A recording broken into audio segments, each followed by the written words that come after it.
Hello, everybody. Good evening, everyone. Good morning, everyone. Welcome to the 45th episode of Dhammapariyesanā, in which we talk about educational topics, not limited to the Dhamma. So today, it's my great pleasure to interview Professor Peter Harvey, who's going to talk to us, share with us the working of karma and the power of volition, which is a big topic in Buddhist ethics. Let's paraphrase Professor Peter Harvey. Professor Harvey was the first professor, specifically of Buddhist Studies in the UK. He gained his doctorate in Buddhist Studies at Lancaster University under Ninian Smart, one of the very famous Buddhist scholars who, I guess, who led a lot of researches about the secular aspects of Buddhist ethics. And he's currently the Emeritus Professor of University of Sunderland in the UK. Moving on to his research. His research focuses on early Buddhist thought and practices and Buddhist ethics. Until recently, he edited Buddhist Studies Review. I think this is the main journal for UK Association for Buddhist Studies, which he co-founded with Ian Harris, the colleagues in 1995. And from 2002 to 2011, he ran an online MA Buddhist Studies program at the same University of Sunderland.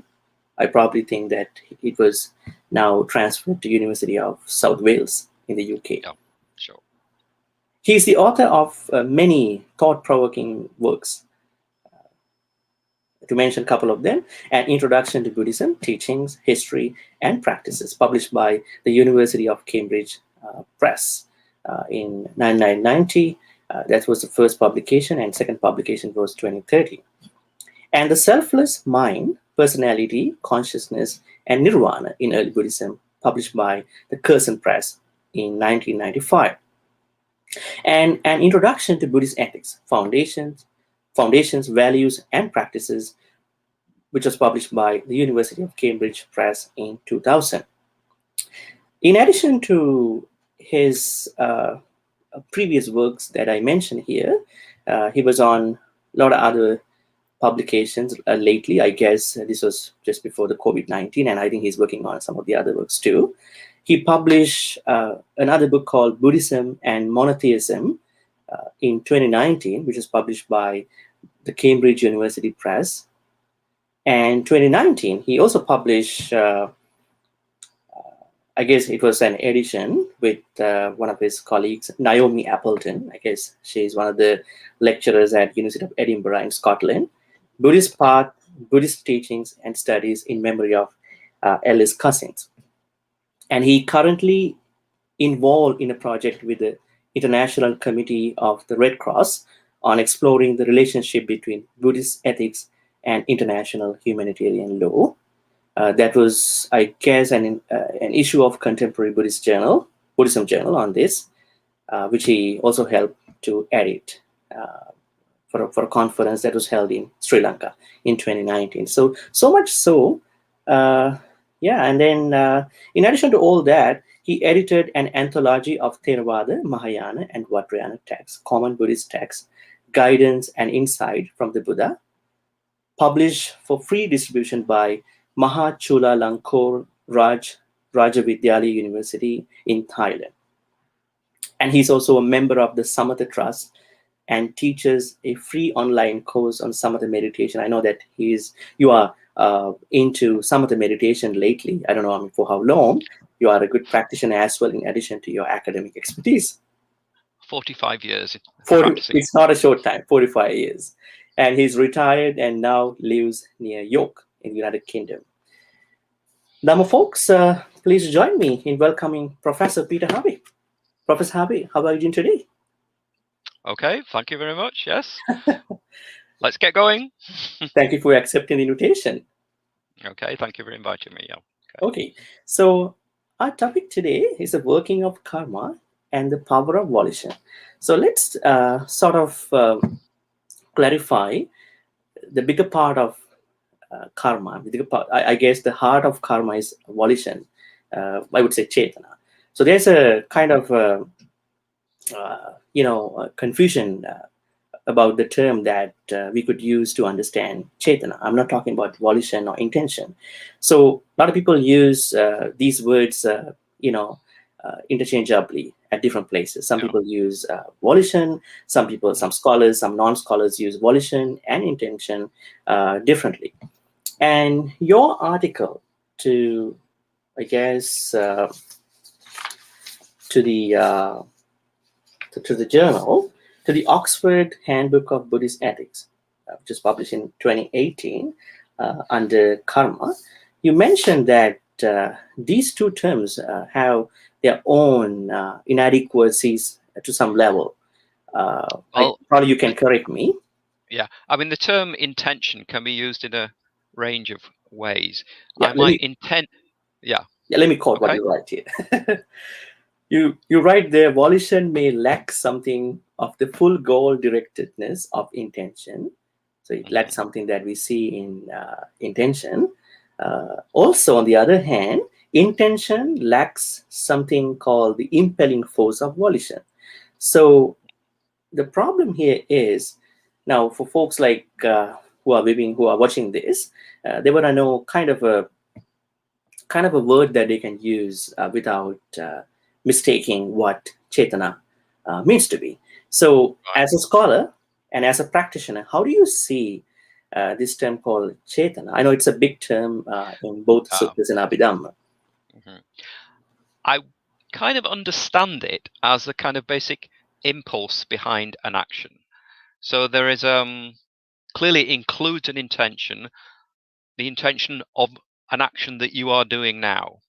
You can also have an intention to do, say, an action in a week from now, which you may or may not end up doing.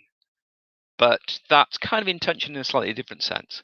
But actually, when I have an intention to do an action in the future, that's actually part of a present mental action.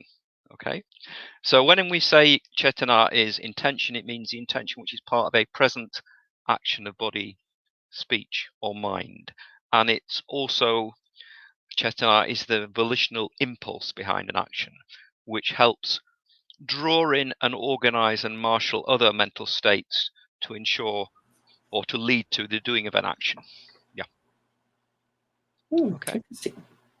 So, I mean, if somebody is to use intention, the English translation intention to chetana, so I guess there is a kind of a complex understanding that can pop up with knowing the second path factor of the Noble Eightfold Path, because this is samma sankappa. A lot of people translate that to be, I guess, right intention.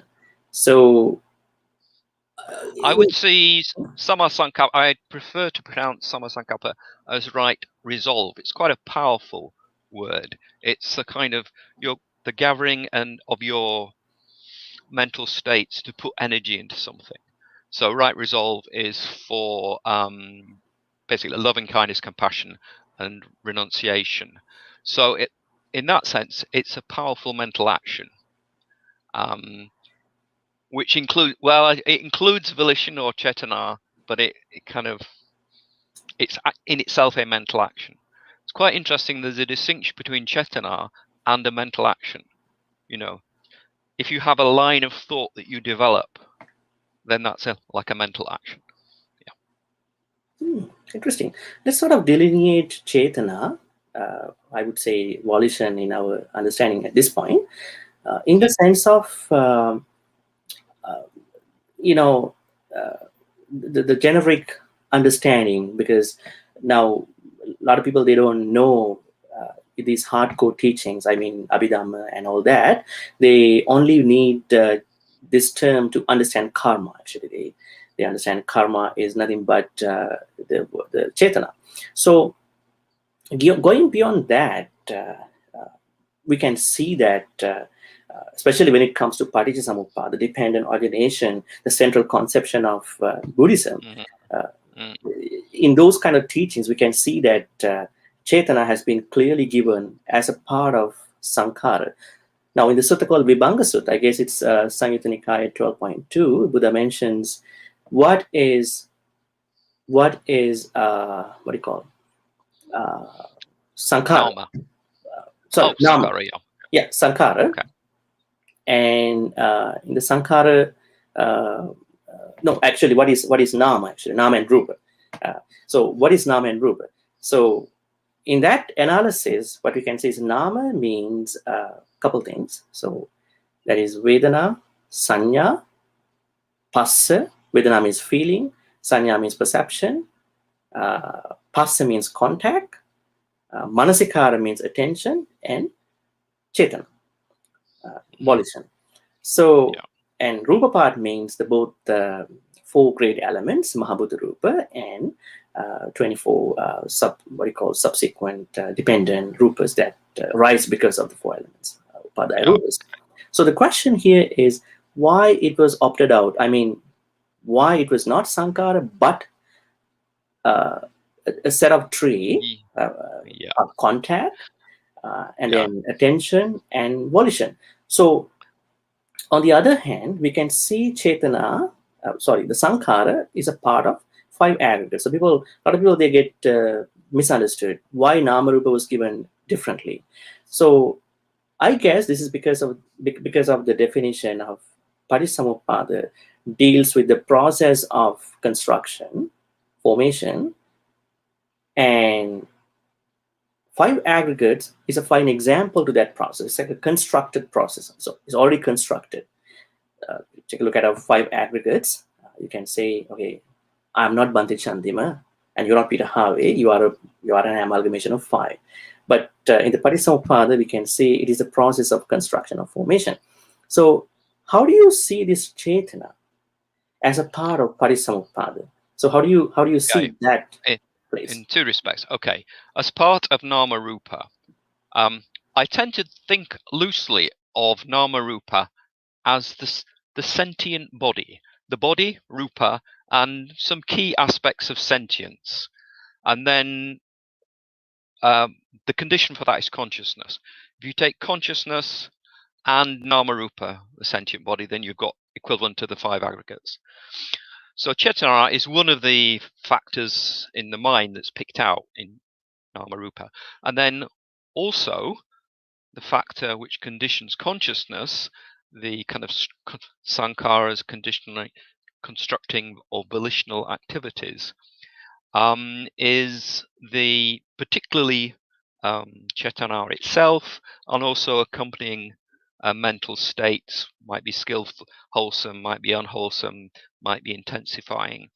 So although that second factor, Sankhara, doesn't specifically mention Chetana, volition, it clearly involves it because it's explained as the constructing of volitional activities that towards punya, or so-called meritorious, karmically fruitful action, harmful actions, or those going to the formless levels. So I would say Chetana is particularly relevant there in that second factor of Sankharas, as it is also picked out as in the list of the 5 aggregates, Sankharas is the 4th, and that's Sankharas plural. The main one is Chetana, but there are various other kind of emotions, mental activities, attitudes, which are also included with that within the Sankharas. So in other words, Chetana creates, helps to create Sankhara, right? This is what we had to understand at the end. Well, it's a kind of leading one. In some other commentaries, it said it's like a kind of leader of a group of men doing something. It kind of chivies them together to get something done.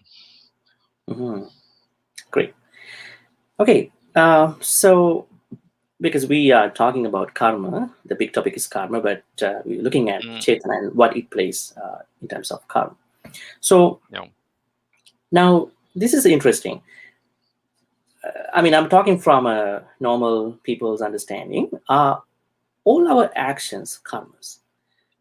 In Abhidhamma, we know each chitta, each consciousness, has to arise with seven, what you call 7 or 13 neutral mental factors, cetasikas, but predominantly 7. One of the 7 is cetana. I don't know how much cetana is a part of a particular chitta. It depends on the gravity and the level of the person's individuality. So, can there be any actions that may have no volitions at all? I mean, not theoretically. Right. And, yeah. Okay. Right. So the action of an arahant, an enlightened person, they still have cetanā, and they still do things, but those actions, those karmas, don't kind of pure actions, simple actions. So that's where an example where there's cetanā but no karmic fruit. Cetanā is certainly involved in any, if you like, normal action. Because on the Abhidhamma series, the mind is very, very rapidly changing and processing things. There are levels in that series before you get to action. So when you immediately see something and the mind starts processing what you see, but it hasn't got to the point of reacting or responding. So before it gets to that level, there will be cetanā, but you're not really you're not yet doing an action and generating karmic fruit. And also, there are mental states which are results of karma, which will include cetanā. You might say at that level it's just simple intention, i.e. directed towards some object of the sense or mind, but not actually doing anything in responding to it. So there can be some of the actions that might not be taken as this label karma at some point. One of the karmas are arahant's karmas, and some of the other karmas as well.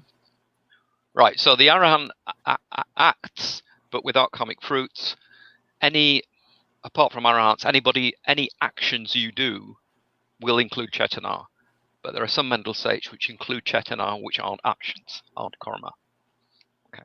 Let's sort of delineate about. I mean, this is a bit kind of bit deeper in the context of Abhidhamma.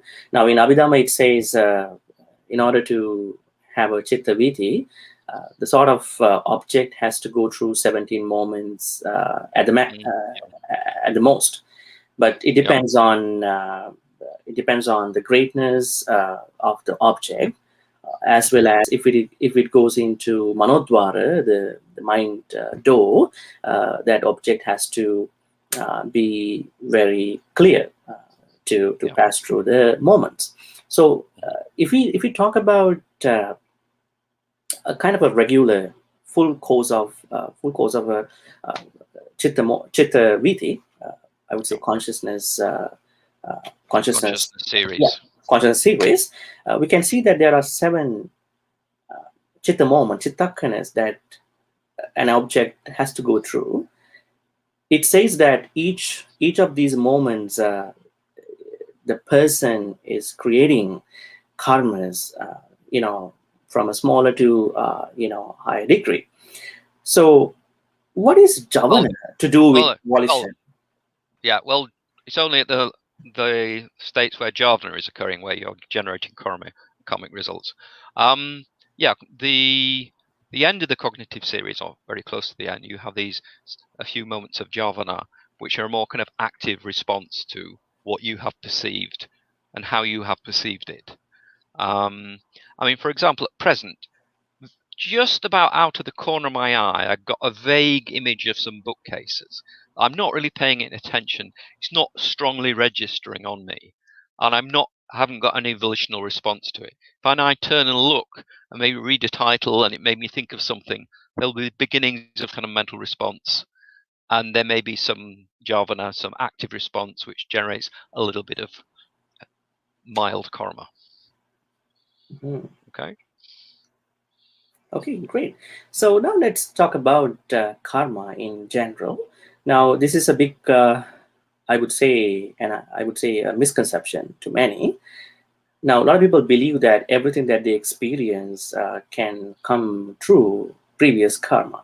So, in Buddhism, we understand that Buddha clearly explains that there could be some misconceptions when we need to understand karma. There could be two forms of fatalism, the pubbekata hetuvada, everything happens to us because of the past karma. And also the other kind of fatalism is issaranimana hetuvada, everything happens to us because there is a superpower, a god, whoever controls, who gives us punishment and reward. On the other hand, there is one form of indeterminism, which means ahetu apachyavada. That means things happen randomly, ad hoc. So, looking at that aspect, at the same time, what Buddha has to say, both in suttas and Abhidhamma, how would you explain to someone, both as a scholar and as a practitioner, how do we need to understand karma? Is karma the only thing we experience in our life? Or are there other things involved? Are there other things?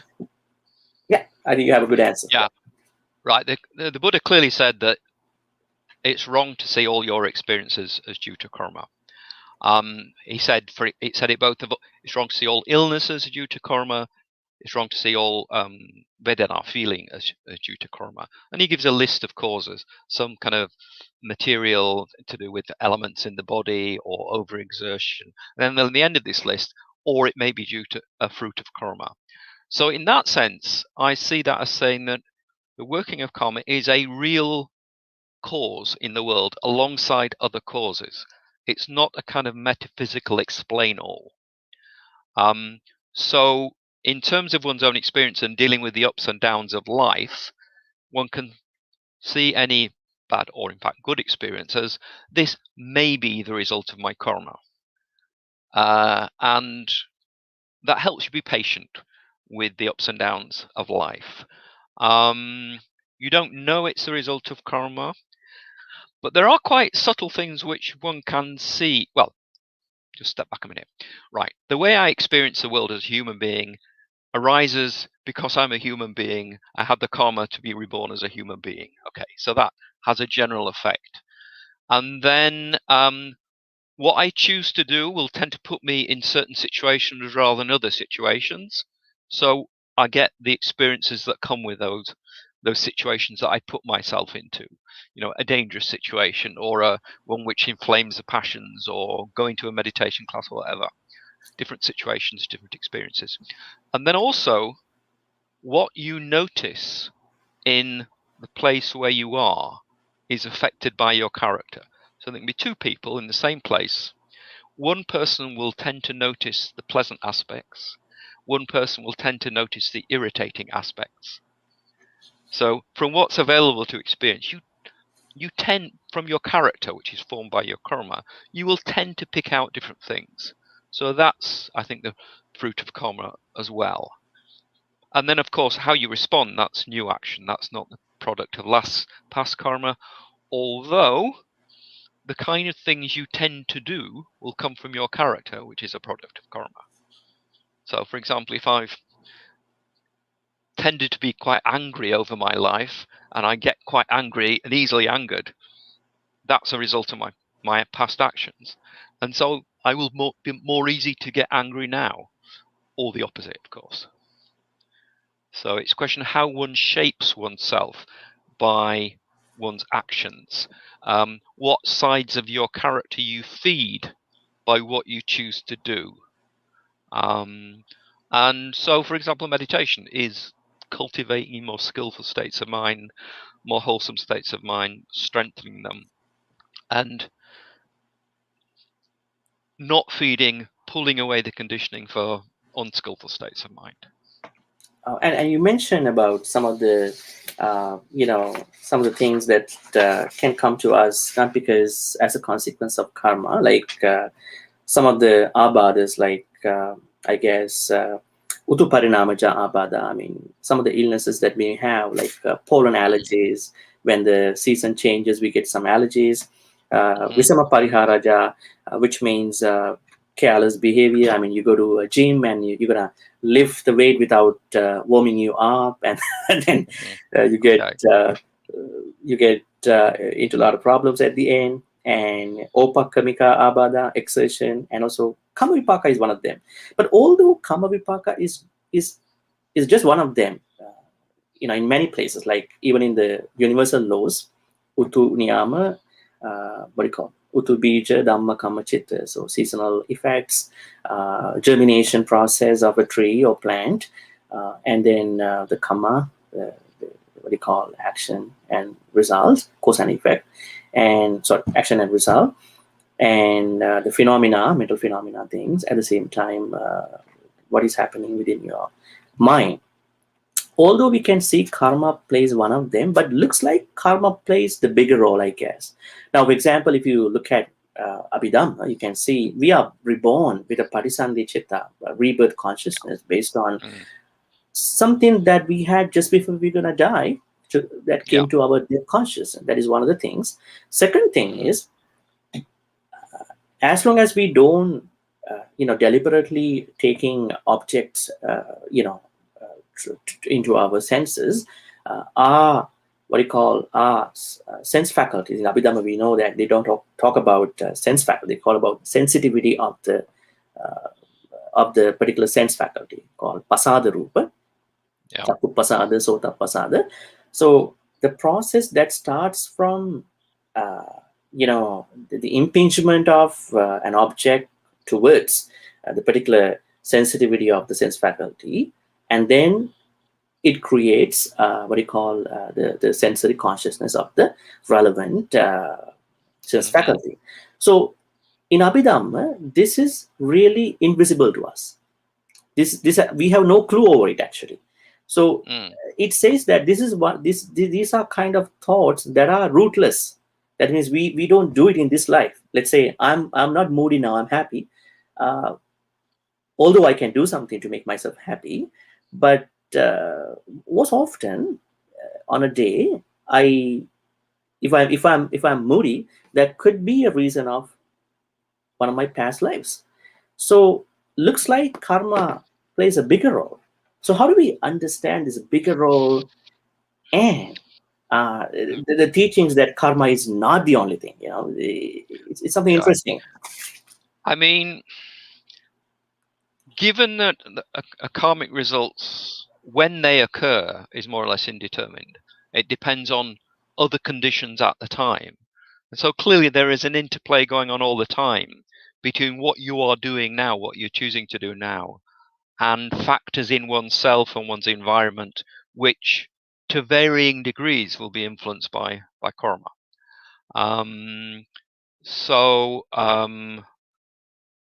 You're interviewing me because over my lifetime I've developed certain skills in Buddhism and understanding Buddhism, blah, blah, blah, blah. And so this is what I'm dealing with now, okay? How I do it, there'll be, again, elements of my character from karma which affect how I do it.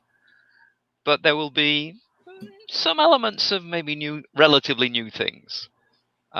Because, I mean, it really brings up the issue of free will. In Buddhism, there's no complete free will, but you're not completely determined. I see Buddhist understanding as one's freedom of action is a kind of relative thing. And the more you cultivate particularly calm and mindfulness, it gives you more options. And it helps kind of increase your practical freedom. I don't know if that answers the question. We are not 100% determined. We are not 100%. What's the other part of the answer? Free. Free. We're not completely free. Yeah. We have a partial free will, and it's not the full free will. Yeah. that's interesting. And the more we use it in a skillful, mindful, effective way, I would say the stronger it gets. I mean, for example, if you learn meditation, you learn that there are different options on dealing with your negative emotions or with the ups and downs of life. You say, there's some other doors I can go through, other ways of dealing with things. So you, in that respect, you become a little bit freer. That makes sense. Yeah, okay. And then, of course, if you get attached to this newfound freedom, then you get some more defilements and hindrances, and you become less free. Yeah, very true. Yeah. Okay. Mhm. Let's talk a little bit about group karma. Actually, this is very interesting. Now we can see that there are people, a lot of people die in one disaster. Let's say it's a volcanic, be that a volcanic eruption, be that a massive killing, like a gunman comes in and shoot everybody there. So how do we understand the particular karma that everybody did, even for a plane crash? I would say, is that something that we sit for an exam, 10 or probably 100 people, and there are letter grades, 70 to 80, I would say this is A minus, and we score between 70 to 80, we all get the same A minus. Because how do we think that everybody did the same bad karma to the same level in the same way? They had the same mental dynamics. So how do we understand this group karma? How do you think they may have done it? And for those who do see the tragedies, disasters that are happening across the world now at this time, like COVID-19, when people are dying. So how do we look at it? I mean, I'm not trying to say that these people did a bad thing or not. How do we sort of get a sense of what is a group karma? How do we not become a part of a group karma in the future? Okay, so you're talking about a group karmic effects. Yeah, I mean that's a tough area. I mean, obviously something like the tsunami a few years ago, I suppose you can say that not that the tsunami was caused by karma, but whether a particular individual got caught up in it could well be the result of their karma. The actual karmic actions of the past of all the people that got caught up with could be quite various, done at different times in different ways and in different past lives. So it's not like everybody did a certain thing at the same time and everybody, the karma catches up with them in the same event, whatever. Of course, the working out of karma is very kind of complex and changeable depending on various past conditions and contemporary conditions. In terms of group karma, of making karma, I think karma is made individually. But for example, if you do a very good action and I'm rejoice at that and I'm pleased at that, then that's my own new mental action. Or if, for example, somebody does something bad in the news and you think, maybe they kill certain people or attack certain people, and I think, yeah, go on, get them. That's my bad action. So I start to share in their bad action. Okay. And of course, through the internet, social media, these ideas, well, the social media, it's the good, the bad, and the ugly, and there's a fair amount of ugly there. So, for example, lies and deceptions and unpleasant ideas get shared, and then people agree with them. So those bad thoughts get spread. I mean, obviously, the individual has to choose to respond, but of course, the more they respond positively to some of this bad stuff, the more they will get due to computer algorithms, and the more they might respond more. So in that sense, ripples spread out. And in another way, for example, we can spread good influence on the world. I mean, the whole idea of the monastic sangha is part of its individual practice, but also influencing other people in a good way by setting a good example. So in that sense, actions are shared. And it's, in terms of you made the point, well, we're not saying if something bad happens to somebody, oh, they did something bad. The issue there, I think, and this comes to how non-Buddhists think of, this new word karma, they sometimes think, oh, rewards and punishment for bad and good people. Well, it's more the idea of natural fruits, natural results of actions. And while one might say if something bad happens to somebody, that could be due to their past karma, you're not saying they're bad now. It's an unfortunate result, perhaps, of a past bad action. And you should have compassion for them and help them now. Because that's good action on your part and that's helpful for them now. Makes sense. So karma maturity is such unpredictable. This is what we can understand, and part of that is karma is one of the unthinkables in the Buddhist teachings, joining with the subjects of the Buddha, subjects of the karma, subjects of the loka, subjects of the mind, I guess. So they are mostly unthinkables. But Professor Harvey, there's an interesting piece of this conversation. Now, somebody might think there's a billionaire in the world. This billionaire may have done a pretty fixed good karma in the past. I would mention XYZ. Okay.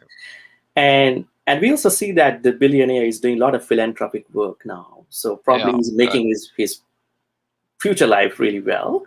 So, so it looks to me that we can say exactly this will happen in the same way, because not even the karmas that we do in this life and the past life, there are many other karmas that are being processed at this point.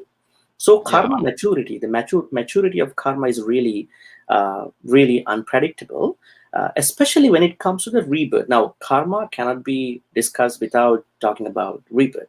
Now, for those folks who are very much interested about the rebirth, how it happens, now there's a sutta called Mahakama Vibhanga Sutta, which is 136 sutta in Majjhima Nikaya, wherein which we can see the Buddha says there are 4 people, and then what will happen to them when they die.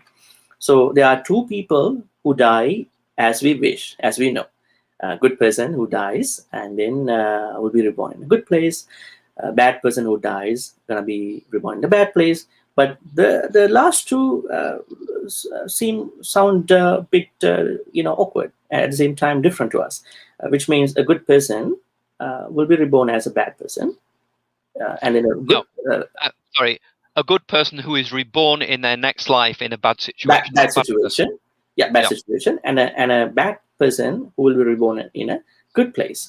Even though it's for a short time, it says it's because of the Samadhi perspective at the moment of the death.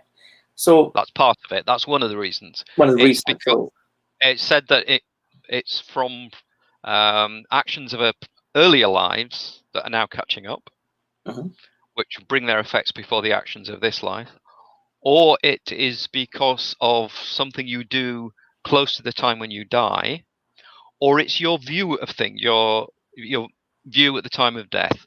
So, for example, if you've lived quite a bad life, but at the time of death you sincerely regret it, then that puts you in a better state of mind when you die, and you'll get a relatively better rebirth next time, although the bad that you did will catch up with you at some time, perhaps in a reduced form. Similarly, if you live quite a good life, maybe very generous, but on your deathbed you think, I was generous to all these people, I never really appreciated it. I wish I hadn't been so generous in my life. Then you die in a state of mind which is a greedy, grumpy state of mind. Your next rebirth won't be so good. But the good that you did will catch up with you in time. But we can be certain. We can be certain. You might say, be careful how you die, your mental state when you die. Yeah. The problem is we never know when we're going to die. So we should have a practice that has to go over the time, right? Okay. So let's get into some of the implications of cetanā, and then how we can intensify kusala practices, kusala practice, and then sort of abandon akusala. Now, in your same article, I probably think you talk about 5 graded, I would say, 5-fold gradation of cetanā, some kind of context. You kind of talk about people who accidentally do bad thing. They don't know. They probably step on tiny creatures, but they never know. That is one aspect. So that doesn't create any karma. Yeah. I'm going to go over 5 and leaving up to you to talk about everything. And could be culpable carelessness or lack of extramarital effort. This is what you mentioned. Those 2. Okay. So the first category is that people make bad karma. We can say people make bad karma. People kind of step on tiny creatures or do some things without knowing exactly what it is, accidental things, and then that's not a bad action. Doesn't make any bad karma, unless you're really deliberately careless. that starts to make some bad karma, I think. Mm-hmm. Okay, it's like that somebody is driving down on the road and then going to hit a dog on the road, but he or she never expected. Probably he or she has to save other drivers on the road. You can't risk other drivers. If it rushes out unexpectedly and you kill it, there's no bad karma. Mm-hmm. If you see there are a lot of pheasants and hedgehogs on the country road and you don't care and you drive fast and you hit something, that would generate some But I bad guess karma. karma is not a free pass to kill anybody. It's not a free No. pass to kill anybody, right? Because only one knows what is going on. Okay, so the first, we'll talk that later. So the first thing is accidental, things. Second is when someone is drunk, not in the presence of mind. I know in the Vinaya, even though monastics do a bad thing, Ubahika, I would say, an assembly of monks have to decide whether he was in the right mind to do that. Yeah. The second thing is being drunk, not sober, and then make some actions. Thirdly, it is about mistakes about the object. Probably he see mistakes for the object. The fourth one is, this is where we see the full awareness, full knowing, but still do the bad thing. That's pretty bad. And the fifth one is one fully knows, but does not recognize this was bad. And you say that this is really the worst. So how would you explain these five and the karma maturity? So I guess volition is involved. So it's to do with the intensity and also perversity of the volition. In the context of what how is one's action actually going to affect? If you know it's going to affect harm a living being, then that's worse than if you're not aware or you're not sure that it's going to affect a living being. And then the worst one is when you know it's going to affect a living being, it's going to harm or kill, but you don't think there's anything wrong in that. These people deserve to be killed or whatever, like the highest level, like Hitler, killing millions of people because he thought this was, all in all, yes, probably a good thing. That's a kind of terrible kind of action. Or if there is a group of people attacking somebody and there's a ringleader who's really wanting this to happen, and there's some people that kind of half reluctantly get involved, they're not quite happy with it, but they get drawn in. The ringleader who wants it to happen strongly, that is the worst kind of action. And the court of law would say that too. So if you're doing something bad, it's bringing about harm to a living being, but you think this is good, this is right, then unless you might say it's a necessary evil, like for example, if a police marksman kills somebody who's about to kill many people, that's a kind of necessary evil. I'm sure the marksman is not happy about the fact that he had to do it, but so it's a kind of necessary evil. But for the person actually doing the killing, killing lots of people because he thinks, these are not the right kind of people, they've got the wrong politics or the wrong religion, I'm going to kill them. That's a very, very bad action, the worst kind of bad action. So it's kind of wrong action plus strong wrong view. Wonderful. Okay, so what are the ways that people can intensify their volition towards kusala? What are some of the ways to intensify kusala volitions or kusala chetanas actually, and to abandon akusala chetana on a daily basis? Right. Well, the more you practice bhavana, by meditation practice, by chanting, and of course, again, if you bring in Abhidhamma, some mental states are intensifying factors that can strengthen either wholesome or unwholesome. So, for example, vigor, energy, and joy, both of which intensify actions. So if you develop good energy and joy, for example, when chanting or when doing meditation practice, that strengthens the volitions, skillful volitions, and they are strong and also will make it more likely that you will do more of that kind of action. Basically, again, the more you feed the good side of your nature, your character, the stronger it gets. The way I see it is everybody has a kind of natural span of bad to good actions that you tend to do. Well, if this is a good side, if you keep acting on that side, the scope of good to bad that you can do moves in the good direction. It becomes easier to do good actions and more difficult to do bad actions. Whereas if you feed the bad side of your nature, it becomes easier to do bad actions and more difficult to do good actions. So you need to practice and feed the good side of your nature by doing it. In a kind of parallel way and maybe connected as well, it's like if you use certain circuits in your brain, it strengthens them.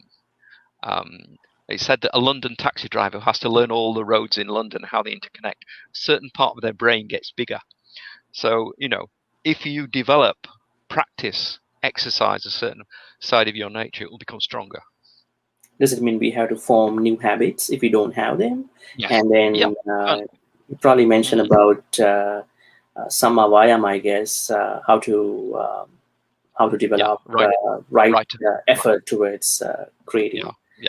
So right effort, which includes for the sense doors, mindfully noticing if you hear something or see something or think of something which might trigger an unwholesome reaction, watch out, think, hang on, watch out. We have lots of things nowadays that go beep, beep, beep in warning, like on cars and things. And sometimes when something happens in my mind, a little part of my mind goes beep, beep, watch out, be careful, don't go down that road. Yeah. So, and the more you observe the bad effects of certain actions, the good effects of other actions, and the more you mindfully remember that, you think, right, I don't want to go down that bad road, I want to go down this good road. And you develop a taste for that. You enjoy doing it, it makes you happy. And you can let go of the negative stuff more easily. And also, obviously, actions like dana, generosity, in all its range of meanings, whether it's feeding monks or doing a good action or giving some good advice to somebody or sharing Dhamma, that also develops strong qualities in one, which is beneficial. But when you do a bad action, don't beat yourself up about it. Don't have a heavy guilt trip, because that can start to be ill will. You need to recognize a bad action, that it was not a good action to do, and that you've done it, but resolve to act better in the future. And then get on with doing those good actions rather than moaning about, oh, what a terrible person I am, blah, blah, blah. That's just self-indulgence. Yeah. Great. Let's talk a little bit about the people who are remorseful about their past karmas they know they did in this life. Now, there are a couple aspects of this thing. Now, one is some people, they are not remorseful. This is a bad thing. On the other hand, some people are overly remorseful. They kind of tend to develop self-hatred over time. So, kukucha, I would say, kukucha, which is part of the 5 hindrances and part of the akusala cetasika, immoral, mental factors in Abhidhamma. How do we utilize, how do we how do we use this kukucha factor in order for us to intensify our spiritual path, to create more chetana, good chetana actually, kusala chetana? Right. Well, a certain amount of kukucha, kind of unease about, or even a little bit of guilt about what you've done, is helpful, because it thinks, hang on, something's wrong here. We need to act in a different way. But if you kind of indulge in that kind of guilty feelings, it doesn't help. The most important thing is recognizing and regretting a bad action, but seeing that there's a better way of acting and feeding that. What also helps is loving kindness towards oneself, realizing that, okay, acting in a bad way, but what will actually be helpful for me and helpful for those I interact with, and to move in that direction. Also have a kind of sense of humor about oneself and other people. People do this sorts of bad stuff. That's not an excuse, but it happens. So don't particularly get into a big deal about, oh, I'm a terrible person. Might be a bad action. You recognize that, not a good way to act, but there are better ways. So let's do that. Get on with it. Some people concerned about I would say the amount of karmas they are making. They think the more they share, the less they have to have them in the future. So is karma going to be expired or finish if we're gonna share more with other people? Because we have a system to sort of make karmas on behalf of other people who pass away, maybe probably people who are not with us at this moment. So how does that work actually? Is karma vipaka that we are making to karmas going to be sort of finish insofar as to the level of sharing with other people, or is it getting more and more? How does it work actually? Yeah. I mean, the only thing which ends karma is insight, wisdom, liberation. But for example, if like a dead relative, you can do a generous act on their behalf. So you're kind of you say, this is like my, I don't know, dead father or mother, this I inherited from them. I'm giving on their behalf. So it's like as if they're doing the action, particularly if they're aware of that and mentally rejoice at it. So that way, you're doing a good action, they're doing a good action, and that goodness in the world is multiplying. Similarly, for merit sharing or sharing good karma is lighting many candles from one candle. So in that sense, we can spread goodness in the world. Just as the opposite can happen as well, you can spread badness, bad examples, and people are rejoice at bad actions. But if you can multiply the good stuff, that's much better, obviously. Yeah. Okay, great. Can we challenge to our karmas? Can we neutralize? Can we challenge or can we neutralize our bad karmas? Because let's say somebody did a bad thing in this life, or probably he or she thinks that I may have done a lot of bad karmas in past lives. So is there a way that I can challenge, mitigate, neutralize my bad karma? How can that happen if it is so? Okay. So the way I understand it, if you sincerely regret some past actions, it doesn't negate them, the karmic result, but I would say it will dilute them, lessen them. There'll still be results of past bad actions unless you become enlightened.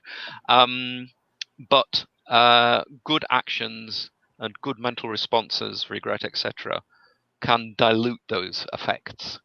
So I don't see karmic results as little ball bearings that are fixed. It's more like it's a variable seed, or to a different analogy, that's why I use water, diluting. So you can dilute the effect of past bad actions, but you can't actually completely wipe it out. I think in certain Tibetan traditions, you've got the idea you can negate bad karma completely, but not in Theravada, as I understand it. And we are not telling people that you can neutralize after doing bad karma. Hey, I'm going to do a bad karma. I have a way to neutralize it. So we are not sort of espousing that thought. No. Yeah. I mean, obviously, if you do good actions, lots of good actions, it kind of puts other things in the balance as well. But yeah. Great. Right. And finally, we know karmas that we are making through cetanā have to be ended in order to we have to sort of end the process of creating karma. This is why we want to attain nibbana. So that is sort of the final goal in Buddhist teachings. So Professor Harvey, we have come to the end of the interview, but I wonder whether we may have missed out anything in the discussion. So this is a time you can share. Let me just think. Just on that last point, you don't end karma and then you can attain nirvana. You attain nirvana during life, and that ends karma, generating karma. And of course, prior to that, if you attain stream entry, then the results of your past actions will not take you to less than a human level again. So that's obviously a crucial transition as well. And what's quite interesting about stream entry, they're said to be both have perfect morality and are not attached to sila. That's quite an interesting combination. They have perfect sila. It doesn't say they never do anything wrong. They might have slight lapses which they immediately recognize and regret, but they're not attached to it. They're not. You might say they're not proud of, oh, aren't I a virtuous person and you're not as virtuous as me, etc. So it's kind of purity of conduct and action and volition as well. So just my final thing: feed the bad side of your nature. Don't take don't be taken in by the hindrances, 5 hindrances. I sometimes compare the 5 hindrances to confidence tricksters. You know, you get an email saying, "Oh, you can make lots of money if you blah blah blah blah," or you know, the hindrances are con men. So mindfully recognize them. Don't get taken in by them, otherwise you'll do more bad actions. And have a sense of humor about oneself. Yeah, I think life is too serious to take yourself too seriously. Great. Thank you so much. And Okay. yeah, and today we've been talking about the working of karma and the power of cetanā, volition. And joining with me was Professor Peter Harvey, the Emeritus Professor of the University of Sunderland in the UK. And we were discussing about what is cetanā in general sense. And we also talked about what is cetanā in the Patisota context, dependent origination context. And we were looking at how volition can get intensified and the degree of the gravity and all that. So I hope that this was really insightful to many. So thank you, Professor Peter Harvey, for joining with me today. And I'm very thankful to you for giving your time to us. Thank you, our audience. So please stay tuned with another episode. So thank you. Have a good day. Take care. Okay.